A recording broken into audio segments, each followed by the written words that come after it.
नमस्कार, जय हिंद दोस्तों। आप सभी का स्वागत है हमारे यूट्यूब चैनल में। दोस्तों, हमने पहले दो पार्ट में जो मेंसुरेशन पढ़ा था उसमें पढ़ा था हमने आयत हो गया, वर्ग हो गया, समांतर चतुर्भुज हो गया। इसके पश्चात हम लेते हैं दोस्तों वृत्त,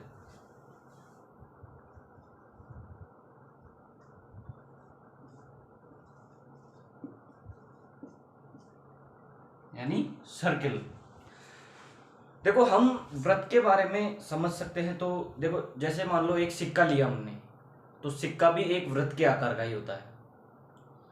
अगर बॉल की बात करें तो बॉल को एक वृत्त नहीं कह सकते हम, बॉल को सिर्फ हम कह सकते हैं गोला। अर्थात वृत्त जो होगा वो सिर्फ टू एक्सिस में होगा। ठीक,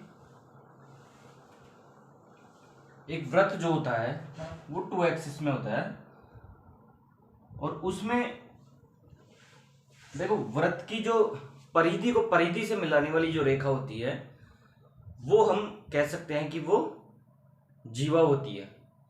परंतु अगर परिधि को परिधि से मिला रही है और वो केंद्र से गुजर रही है तो उसे हम व्यास कहते हैं। देखो यहां से, देखो ये वृत्त, देखो ये हमारा एक वृत्त है। ठीक है, इसको हम वृत्त की परिधि कह सकते हैं, वृत्त की परिधि। ठीक है, यहां जो ये पॉइंट है इसको हम वृत्त का केंद्र कह सकते हैं, केंद्र। और जो ये इस पॉइंट से परिधि को मिलाने वाली जो रेखा होगी वो क्या होगी? त्रिज्या होगी। इसे हम किस नाम से जानेंगे? त्रिज्या के नाम से। और अगर इसी त्रिज्या को अपन पूरा इधर की परिधि से भी मिला दें तो इसे हम व्यास कहेंगे। क्या कहेंगे?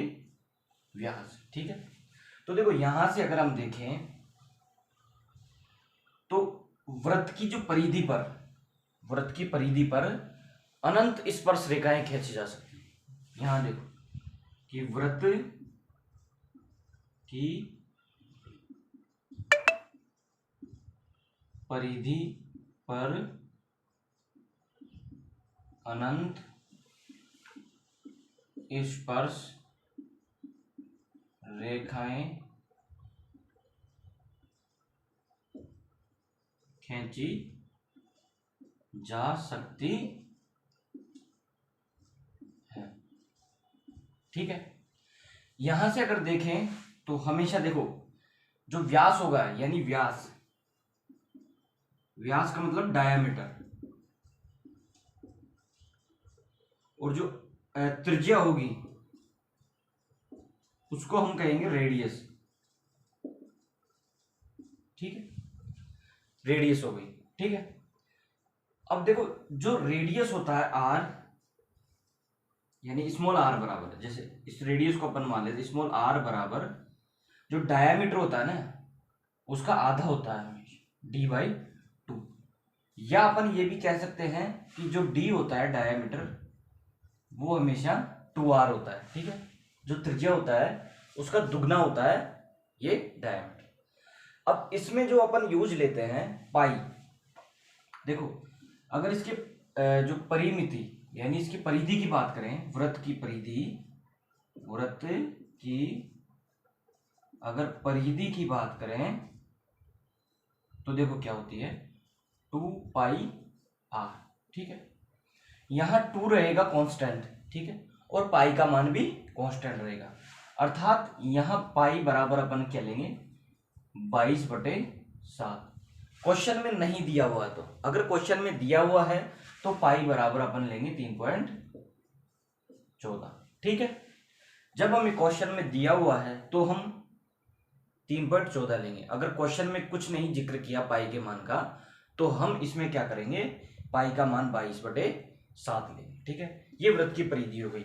वृत्त के क्षेत्रफल की बात करें तो वृत्त का क्षेत्रफल, अगर वृत्त के क्षेत्रफल की बात करें तो पाई आर स्क्वायर हो गया, यानी त्रिज्या का स्क्वायर हो जाएगा और पाई का मान तो कांस्टेंट यानी 22/7 रहेगा। ठीक है, यहां से हम देखो जब ये पूरी परिधि है, ठीक है, ये पूरी परिधि 360 डिग्री के कोण बनाती है, अर्थात वृत्त की परिधि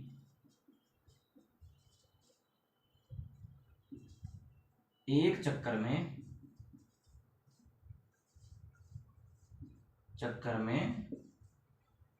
360 डिग्री का कोण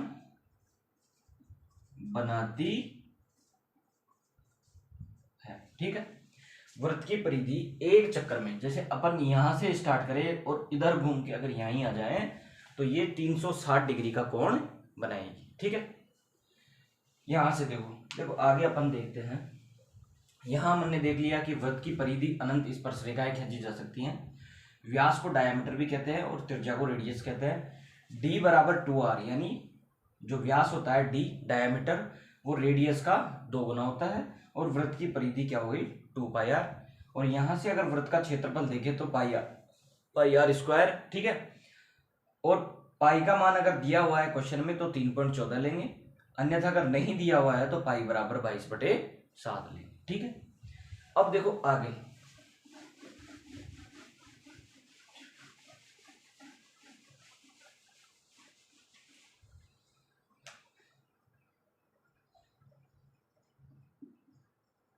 ठीक है।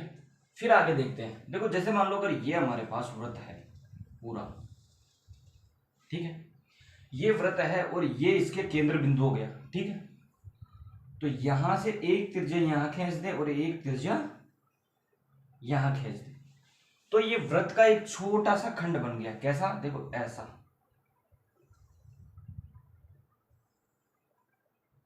ठीक है, ये ऐसा हमारे पास आ गया। अब देखो अगर हम इसमें देखें तो देखो ये पूरा इसकी परिधि है, ठीक है, ये पूरा इसकी परिधि है। तो यहां से और यहां तक ये पूरी इसकी चाप है, मतलब ऐसे समझो कि ये इसकी बाउंड्री है। अगर मान लो हमसे पूछ ले यहां से और यहां तक की लंबाई, अगर हमसे पूछ ले, ठीक है, तो हम इसको कैसे निकाल सकते हैं? देखो जैसे मान लो हमें दे रखा है कि भाई अगर परिधि दे रखी है हमें 44 सेंटीमीटर, अगर परिधि दे दी तो इसको 4 बराबर भागों में बांटना है तो 4 का भाग दे दो, ठीक है, यानी 11 सेंटीमीटर हो गई। इसको ऐसे अपन बांट सकते हैं, यहां से यहां तक ये 11 सेंटीमीटर हो गई, यहां से यहां तक ये 11 सेंटीमीटर हो गई, यहां से यहां तक ये 11 सेंटीमीटर हो गई, यहां से यहां तक वो 11 सेंटीमीटर। बट हमें ऐसे ना दे के सिर्फ थीटा यानी एंगल दे दे हमें। जैसे मान लो ये परिधि है, ये है एक वृत्त है, और वृत्त के केंद्र से ये केंद्र है, यहां से ये लगाया अपन ने और यहां से ये खींचा, ठीक है। अब हमें ये पता नहीं कि इसको कितने बराबर भागों में बांटा गया है, परंतु अगर हमसे पूछ ले कि यहां से यहां तक जो चाप की लंबाई है वो चाप की लंबाई बताओ, तो हम इस चाप की लंबाई को कैसे बता सकते हैं? देखो हमें ये थीटा एंगल दिया हुआ वो, ठीक है, ये मान लो थीटा है हमारे पास, ये टोटल कितने का है? टोटल बोला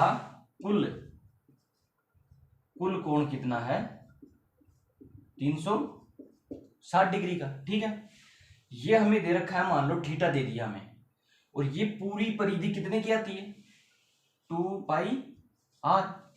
तो हमें जब ये थीटा दे दिया एंगल, ये थीटा दे दिया हो, और यहां से यहां तक अगर चाप की लंबाई पूछ रहा हो, तो देखो चाप की लंबाई बराबर, चाप की लंबाई बराबर कितना होगा? थीटा जो हमें दिया हुआ है, ठीक है, कितने में से? 360 में से, गुणा 2πr, अर्थात जो पूरा होगा इसमें से वो बाहर निकल के आ जाएगा। जैसे मान लो अपने पास से कोई संख्या दे रखी है हमें, कोई 100 कोई संख्या दे रखी है, 100 दे रखा है हमें। अब इसका मान लो 1/4 निकालना है, ठीक है, 1/4, तो क्या करते हैं उसको 1/4 से मल्टीप्लाई करते थे, ठीक है, मल्टीप्लाई करते हैं ना। तो इसी प्रकार अपन देखो यहां भी क्या करते हैं, टोटल परिधि कितनी है? 2πr, उसको थीटा बाई 360 से मल्टीप्लाई कर देंगे। थीटा हमें दिया होगा कि ये थीटा कितना मेंशन किया है, ठीक है। ये हमारी चाप की लंबाई होगी। अब इसमें से देखो अगर चाप की लंबाई हो गई और इसके बाद फिर इस वृत्त खंड का क्षेत्रफल, जो वृत्त का खंड ही तो हुआ, ये देखो ये पूरा वृत्त है, इसका ये इतना सा खंड हमने बाहर निकाल लिया, तो इसका अगर क्षेत्रफल की बात करें तो देखो वही होगा, थीटा हमें दे रखा होगा, ठीक है। तो वृत्त खंड का क्षेत्रफल, क्षेत्रफल बराबर थीटा बाई 360, और पूरे वृत्त का क्षेत्रफल कितना होता है, पाई आर स्क्वायर, अर्थात पाई आर स्क्वायर में से थीटा बाई 360 इस वृत्तखंड का क्षेत्रफल होगा। अब देखो हमें ये तो दे रखा है, ठीक है, कि भाई ये वृत्तखंड का क्षेत्रफल हो गया और ये हो गया। इसको थोड़ा छोटा बना लेते हैं अपन। देखो यहाँ अगर मान लो इसको थोड़ा सा छोटा बना लिया, ठीक है, और ये त्रिज्या अपन ने यहाँ डाल दी, ये यहाँ डाल दी, ठीक है। अब अगर मान लो देखो ये हमें बिंदु ओ दे रखा था और ये कोण दे रखा था थीटा। अगर थीटा कोण दे रखा है और हमसे पूछ ले कि जैसे मान लो ये है तुम्हारे पास, इसको यहां से मिला दिया और इस छायांकित भाग का क्षेत्रफल ज्ञात करो। कभी कभी हमसे पूछ लेता है कि इस छायांकित भाग का क्षेत्रफल ज्ञात करो।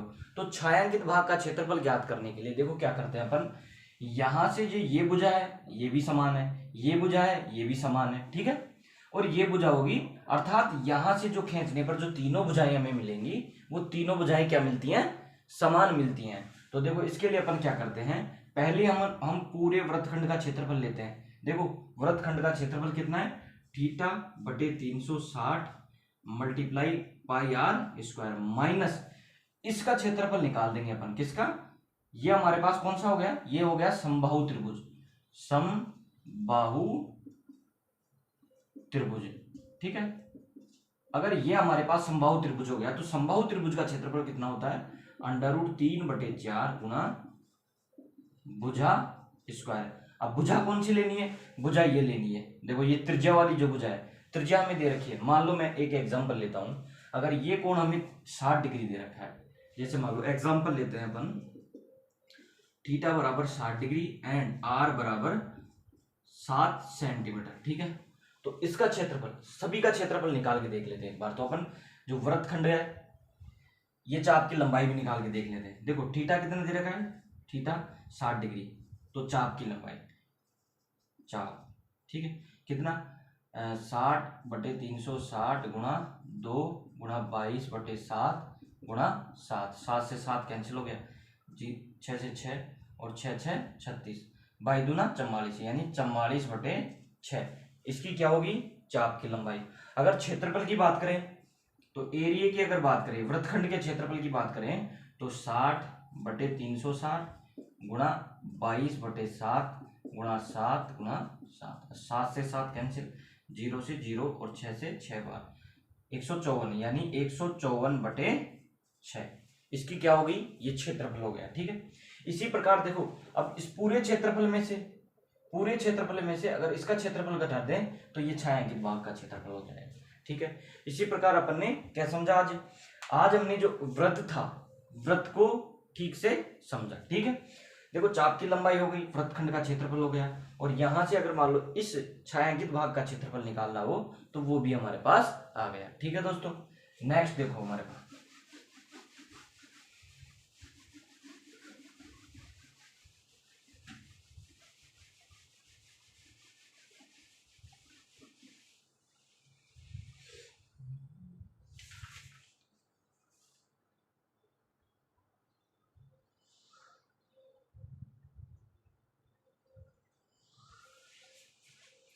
और जब भी देखो दो वृत्त मान लो सकेंद्रीय वृत्त, सकेंद्रीय वृत्त का मतलब क्या होता है, जैसे मान लो ये किसी वृत्त का केंद्र है, ठीक है, ये वृत्त का केंद्र है, एक वृत्त ये हो गया और एक वृत्त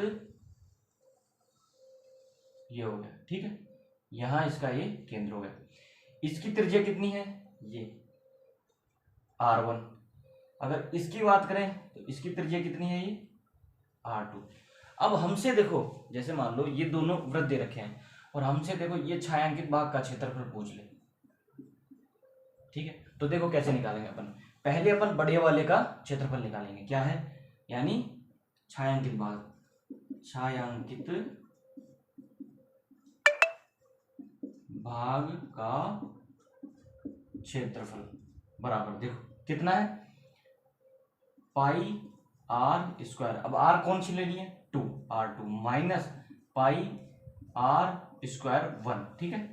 यहां से पाई कॉमन आएगा तो पाई कॉमन ले लिया तो r2 का स्क्वायर माइनस r1 का स्क्वायर, ये हमारे पास ये छायांकित भाग का क्षेत्रफल होगा।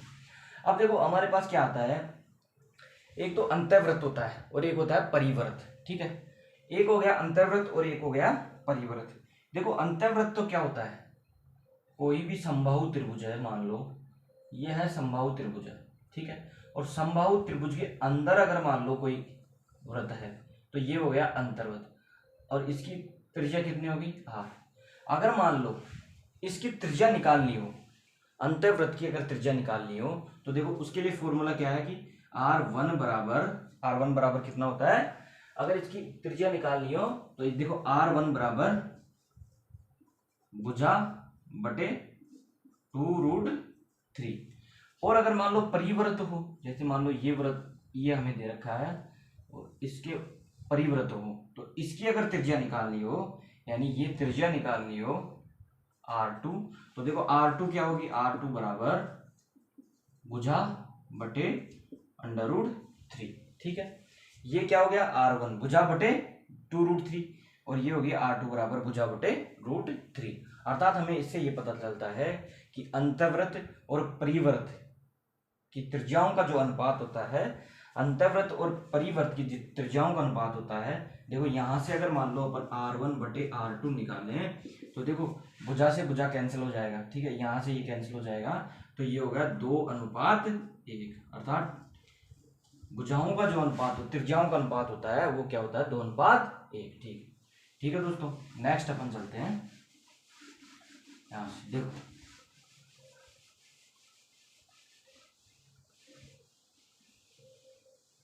ठीक है, और इस चीज का भी ध्यान रखना दोस्तों। देखो जो मान लो एक वृत्त बना हुआ है,